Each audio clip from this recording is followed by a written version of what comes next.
it's really experimental in the way that it takes shots and bits and scenes from completely different movies and also completely different genres. It can be advertising, documentaries, animation, everything really, and it still manages to tell a whole story.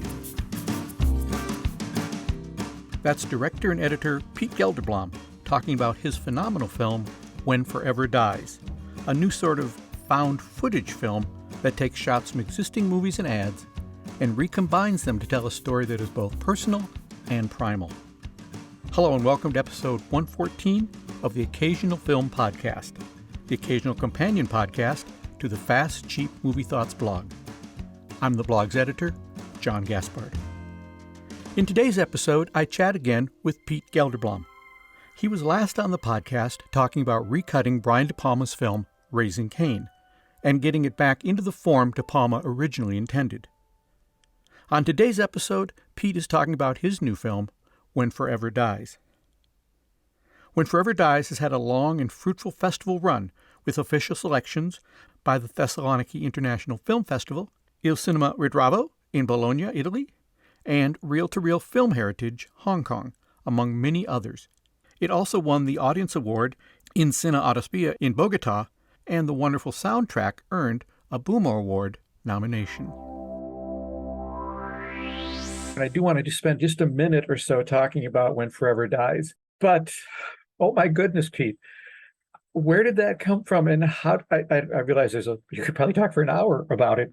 How did you come up with that? And the very process of putting it together is mind-blowing.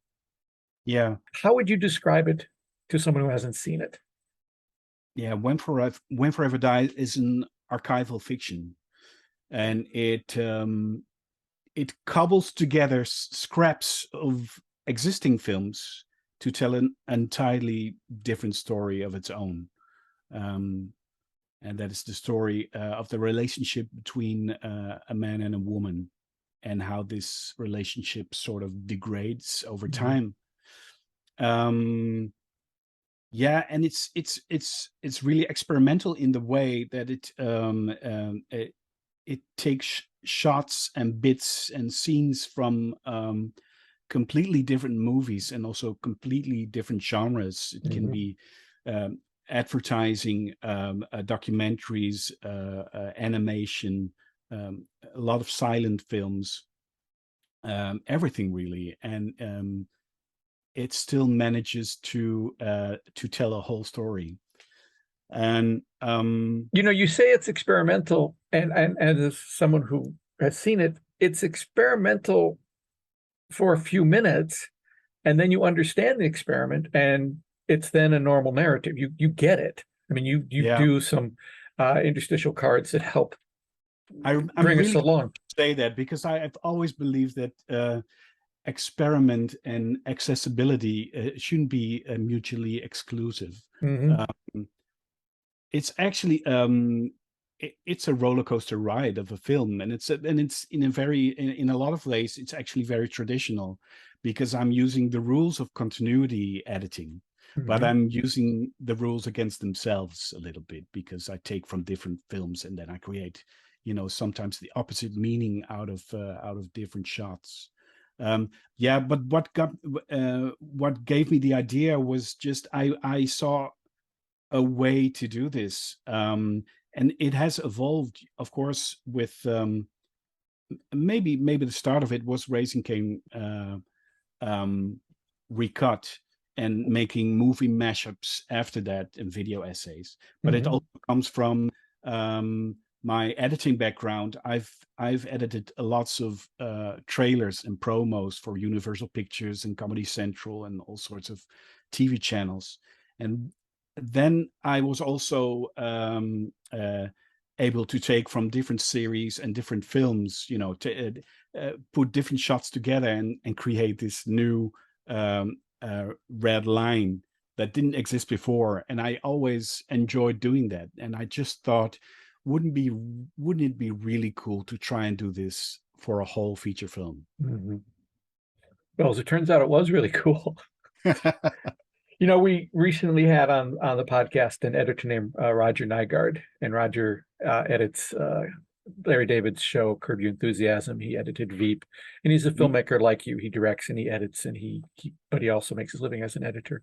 And he said that the thing that taught him the most about filmmaking and about editing was editing promos, where you had to do it all in 15 seconds. And he Yeah. said you learn the most about filmmaking when you have that sort of requirement to work within those boundaries and still tell a story. Yeah, it's the shortest way to tell a story, and you really need, or you really learn about what elements you really need to make something happen on the screen. Yeah. With When Forever Dies, was the music on that post scored, or did you edit to the music? I couldn't really tell. It all seems so seamless. Wow, thank you. Well, it's a little bit of both. I decided I wanted to have a sort of backbone because there was no backbone besides the story that I had made up.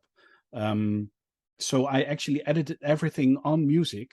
Some of the music I made myself, but there's also a lot of Creative Commons music and music that was replaced later on by something that a real composer did, Peter Straatman. Oh, well, it feels of a piece. It's all just together and perfect. So I will definitely recommend to listeners that when it becomes available, When Forever Dies is. Yeah, it had a very, very good festival run, and it won a audience award in Bogota in Colombia. We're looking into all the we're looking into how it could be distributed right now, but obviously it's a weird it's a weird film. It's difficult to place it. Yeah, it is. It's different, but then once you get the rhythm of it, you're totally in and you get it. Yeah, that's fantastic. Yeah, that's also been my experience with it. That audiences really love it when they see it. But I think the trick is to how do you get them in the film theater.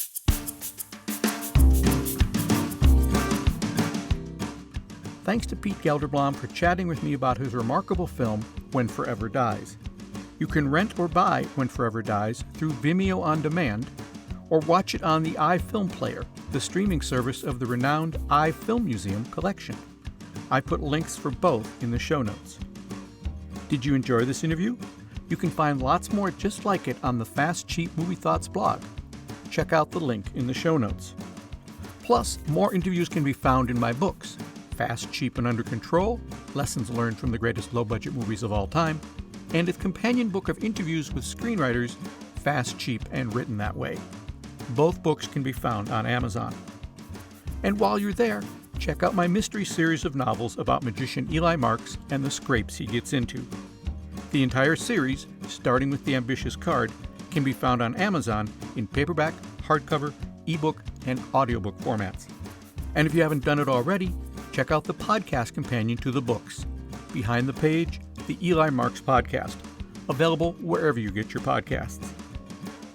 Well, that's it for episode 114 of the Occasional Film Podcast, which was produced at Grass Lake Studios.